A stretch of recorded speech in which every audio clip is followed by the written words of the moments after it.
Assalamualaikum warahmatullahi wabarakatuh. Apa kabar teman-teman? Halo semuanya. Alhamdulillah ya, bertemu kembali dengan Bu Dewi. Kita akan belajar bersama kembali. Oh iya, bagaimana keadaan kalian saat ini? Semoga kalian dalam keadaan sehat walafiat ya, masih dalam lindungan Allah Subhanahu wa Ta'ala. Sudah siapkan belajar bersama Bu Dewi kali ini? Baik, kali ini kita akan belajar materi tematik 2, subtema 1, pembelajaran 3 dan 4. Nah teman-teman, sebelum kita belajar, kita berdoa bersama dulu ya. Yuk kita sama-sama berdoa belajar. A'udzubillahi minasyaitonirrajim. Bismillahirrahmanirrahim. Raditu billahi robba wa bil islami dina wa bi muhammadin nabiyyan wa rasula. Rabbi jitni ilma warzuqni fahma. Alhamdulillah, kita sudah belajar dengan memulai berdoa bersama-sama. Selanjutnya, sebelum kita membahas materi, kita bermain kuis dulu yuk. Pasti teman-teman suka. Nah, berikut adalah pertanyaan-pertanyaan kuisnya. Kalian jawab ya, pilih salah satu jawaban yang benar. Baik, langsung saja. Pertanyaan pertama. 18 dikali 2 sama dengan apakah 16, 26 atau 36?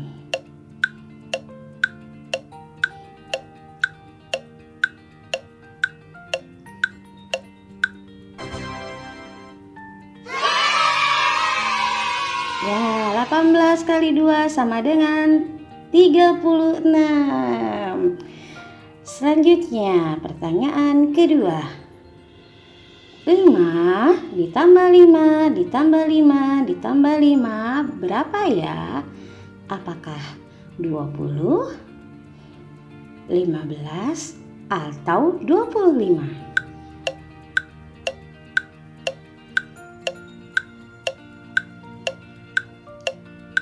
Jawabannya adalah 5 ditambah 5 ditambah 5 ditambah 5. Jawabannya adalah 20. Baik, langsung pertanyaan ketiga. 10 dikali 2 dikali 5 sama dengan berapa ya? 10 dikali 2 dikali 5 sama dengan apakah 10 kali 10 atau 10 kali 5?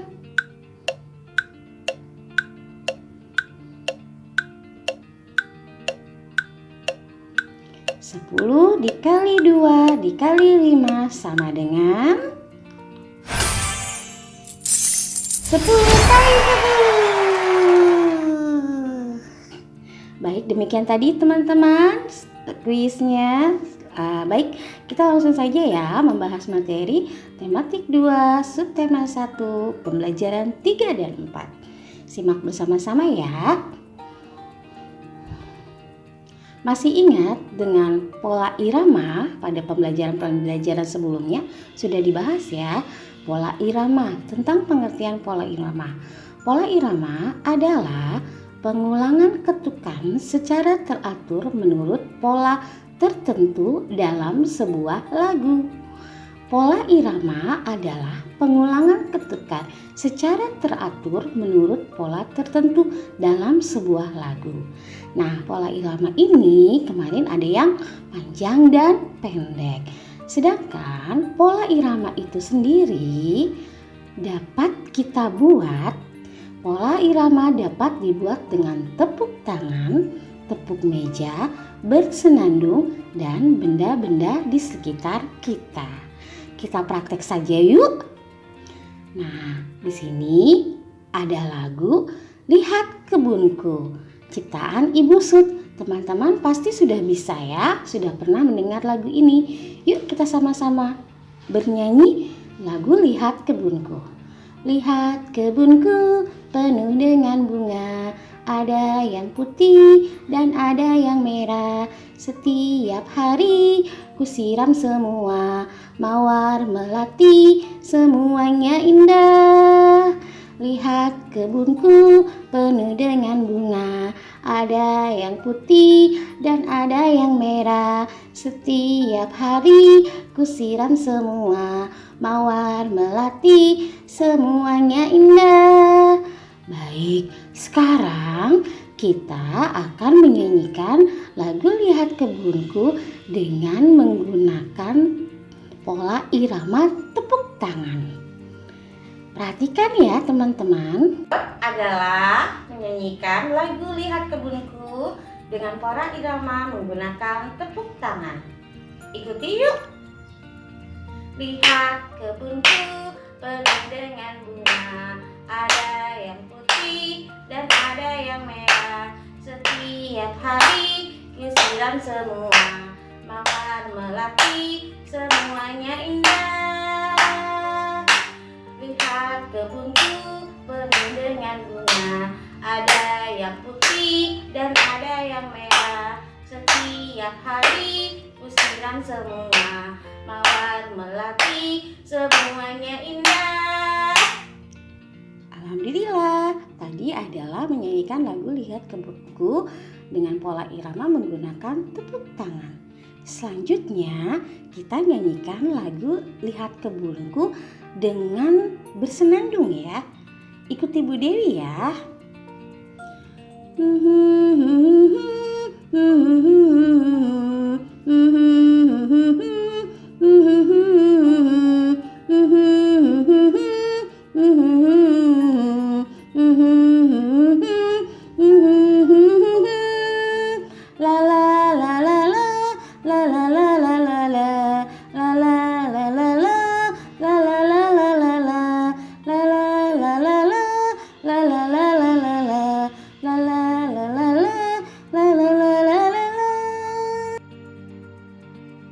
Selanjutnya kita menyanyikan lagu Lihat Kebunku dengan pola irama menggunakan tepuk beja.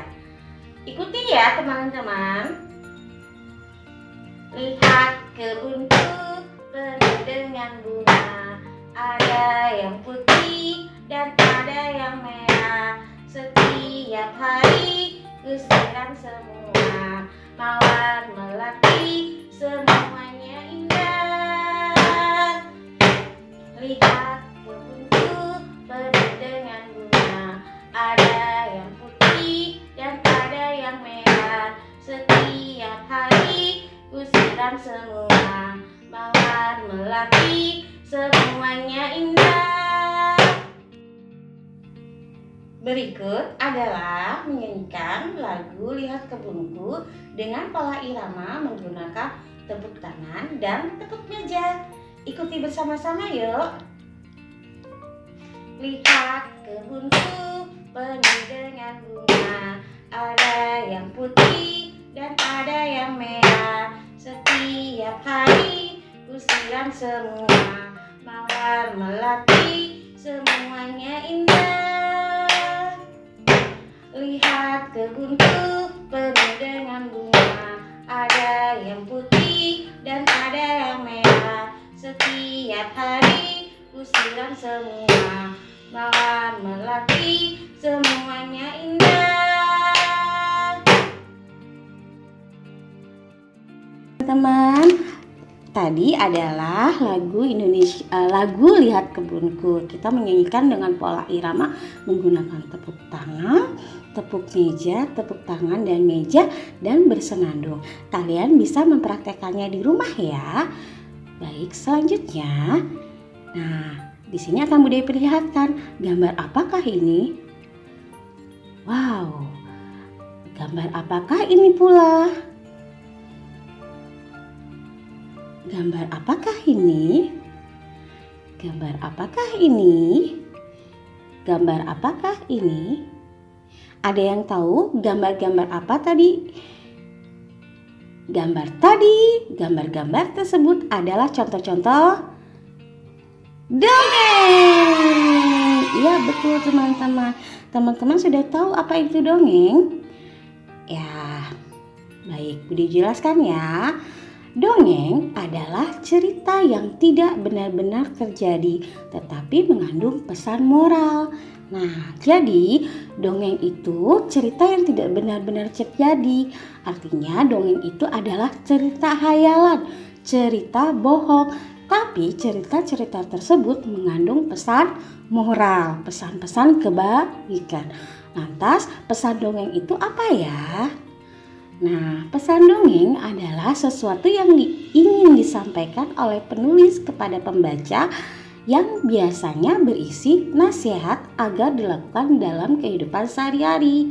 Jadi, pesan moralnya adalah pesan-pesan yang berisi tentang nasihat dan kebaikan agar teman-teman bisa mengikuti nasihat yang disampaikan dalam dongeng tersebut. Nah, di dalam dongeng ada dongeng yang menceritakan atau tokohnya manusia. Mungkin teman-teman pernah melihat ya, dongeng yang tokoh utamanya manusia. Lalu ada juga dongeng yang menceritakan atau tokoh utamanya tumbuhan atau pohon-pohonan. Bisa menceritakan tentang bunga, pohon, dan lain-lain. Ada juga dongeng yang menceritakan atau tokohnya hewan atau disebut juga fabel. Nah, dongeng yang menceritakan atau tokohnya hewan disebut fabel. Diingat ya teman-teman ya, fabel adalah dongeng yang menceritakan atau tokohnya hewan. Kemudian di dalam dongeng itu ada unsur-unsur dongeng. Apa saja unsur-unsur dongeng itu? Yang pertama adalah tema. Yang kedua adalah alur. Yang ketiga adalah penokohan. Keempat adalah latar. Dan yang kelima adalah amanat. Nah, untuk unsur-unsur dongeng ini akan dibahas di pembelajaran berikutnya ya teman-teman. Baik, demikian tadi mengenai tentang dongeng. Selanjutnya kita akan membahas tentang tumbuhan.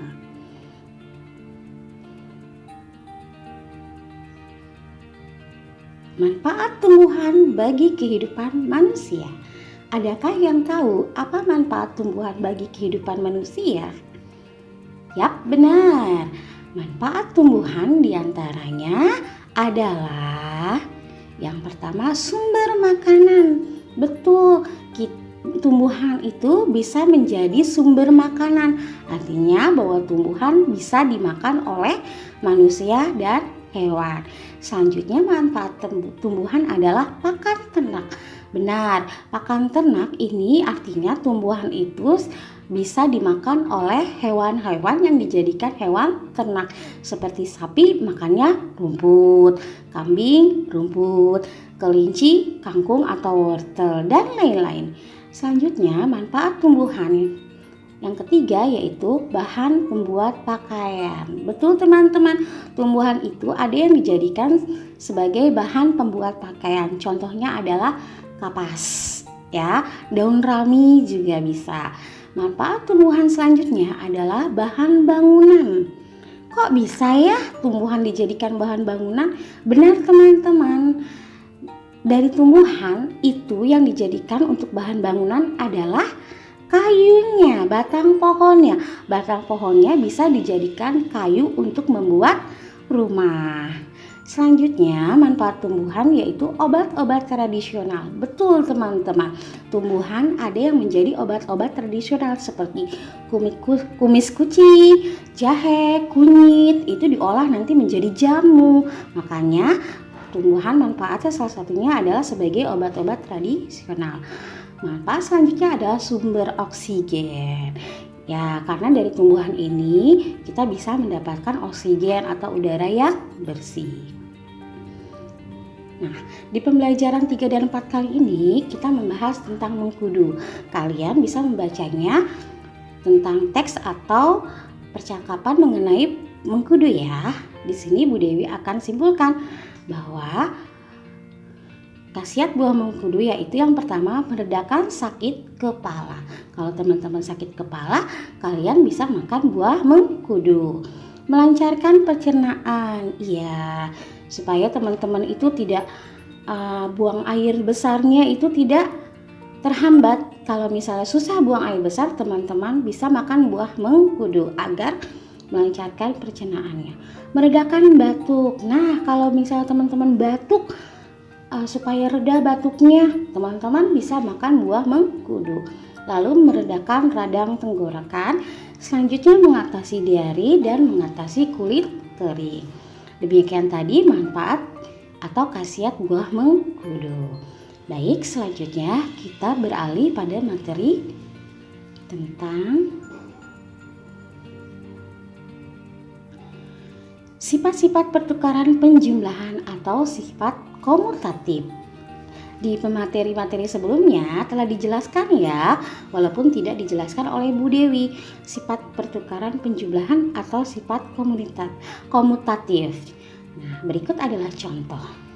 Perhatikan contoh berikut ini.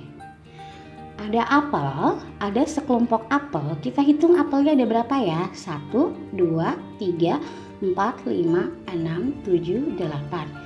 9, 10, 11, 12, 13, 14, 15, 16, 17, 18, 19, 20, 21, 21, 22, 23, 24. 24 apel akan ditambah dengan, nah, apel yang kedua kita hitung 1, 2, 3, 4, 5, 6, 7, 8, 9, 10, 11, 12.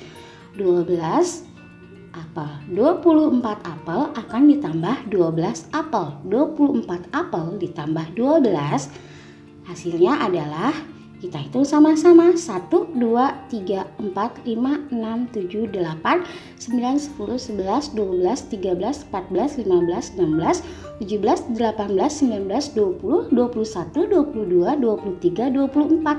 Kita tambahkan, berarti apel yang kedua dijadikan 1. 25, 26, 27, 28, 29, 30, 31, 32, 33, 34, 35, dan 36.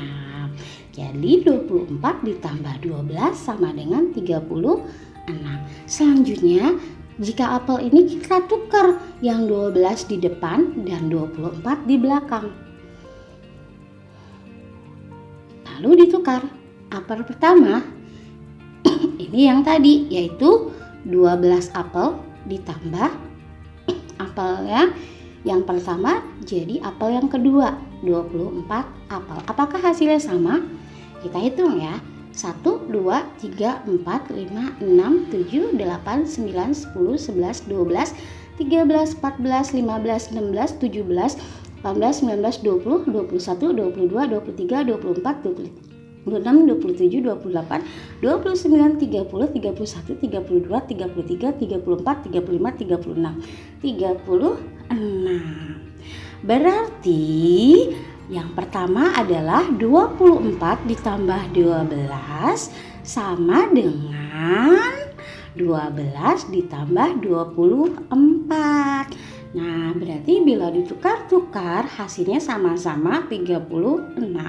24 ditambah 12, 36. 12 ditambah 24 sama dengan 13. Maka jika ditukar, 24 ditambah 12 sama dengan 12 ditambah 24, yaitu hasilnya 36.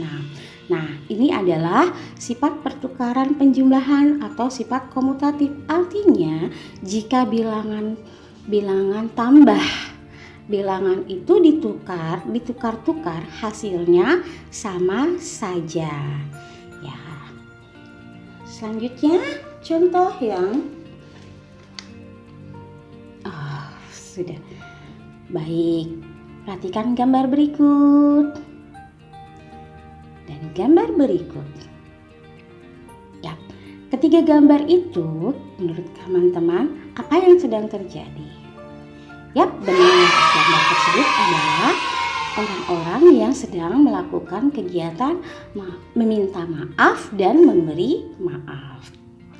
Nah, kapan sih meminta maaf dan memaafkan itu kita lakukan? Apakah di hari raya saja kita meminta maaf? Tidak, teman-teman. Meminta maaf dan memaafkan kesalahan orang-orang kita lakukan. Yang pertama, meminta maaf. Meminta maaf itu memerlukan keberanian dan kebesaran hati. Baik, meminta maaf itu tidak mudah loh ternyata. Itu butuh keberanian dan kebesaran hati. Ya, kalau kita mau minta maaf kan kadang kita suka gengsi. Nanti aja, atau kita merasa tidak bersalah. Maka meminta maaf itu memerlukan keberanian dan kebesaran hati. Selanjutnya, meminta maaf kita harus berani dan tidak perlu malu meminta maaf. Jika kita memang punya salah, sebaiknya kita meminta maaf. Selanjutnya, jika kita meminta maaf, orang lain akan menghargai kita. Betul teman-teman, kalau kita minta maaf, orang lain akan menghargai kita. Nah, meminta maaf, orang yang mengakui kesalahan dan meminta maaf adalah orang yang hebat. Kenapa? Karena meminta maaf itu butuh keberanian dan jiwa yang besar untuk mengakui kesalahan. Meminta maaf dilakukan dengan tulus hati. Betul, meminta maaf itu kita harus tulus. Dan setelah meminta maaf, berusaha untuk menghindari melakukan kesalahan yang sama. Jadi kalau teman-teman sudah meminta maaf, berusahalah untuk tidak melakukan kesalahan yang sama. Setelah meminta maaf, hati kita akan merasa lega. Lalu, kapan memaafkan itu? Nah, memaafkan diberikan saat orang lain meminta maaf. Jadi kalau ada orang lain meminta maaf, kita harus memaafkan orang tersebut. Selanjutnya, memaafkan kesalahan orang lain harus dengan ikhlas. Betul, memaafkan kesalahan orang lain itu harus ikhlas. Tidak boleh ngedumel, ngegrondol. Ya, jadi harus benar-benar memaafkan dengan hati yang ikhlas. Selanjutnya, orang akan menghormati kita jika kita memaafkan orang lain. Lalu, memaafkan orang lain akan menimbulkan rasa senang di hati kita.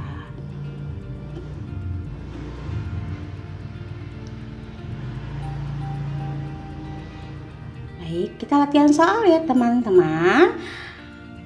Latihan soal ini akan ada pertanyaan-pertanyaan berdasarkan dari materi-materi yang telah tadi Bu Dewi jelaskan.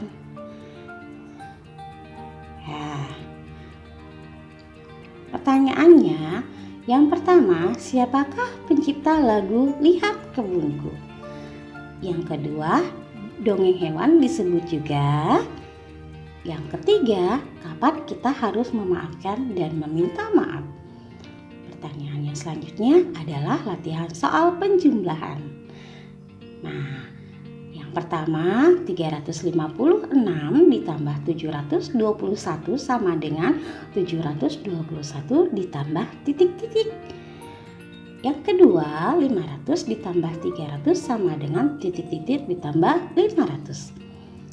Dan yang ketiga 233 ditambah titik-titik sama dengan 500 ditambah 23. Nah, latihan soal itu terus pertanyaan-pertanyaan yang tadi, jika kalian bisa menjawabnya di kolom komentar. Ya, jawab pertanyaan-pertanyaan tersebut di kolom komentar atau di kolom tanggapan. Alhamdulillah teman-teman, pembelajaran kita telah selesai. Terima kasih atas perhatian teman-teman. Semoga teman-teman dapat memahaminya ya. Jangan lupa untuk terus belajar, tetap semangat. Semoga materi yang tadi dapat bermanfaat. Selamat belajar teman-teman. Semoga kita dapat berjumpa kembali ya. Sampai jumpa lagi. Namun sebelumnya kita berdoa sesudah belajar ya. Yuk sama-sama ikuti Bu Dewi ya. Alhamdulillahirabbil alamin.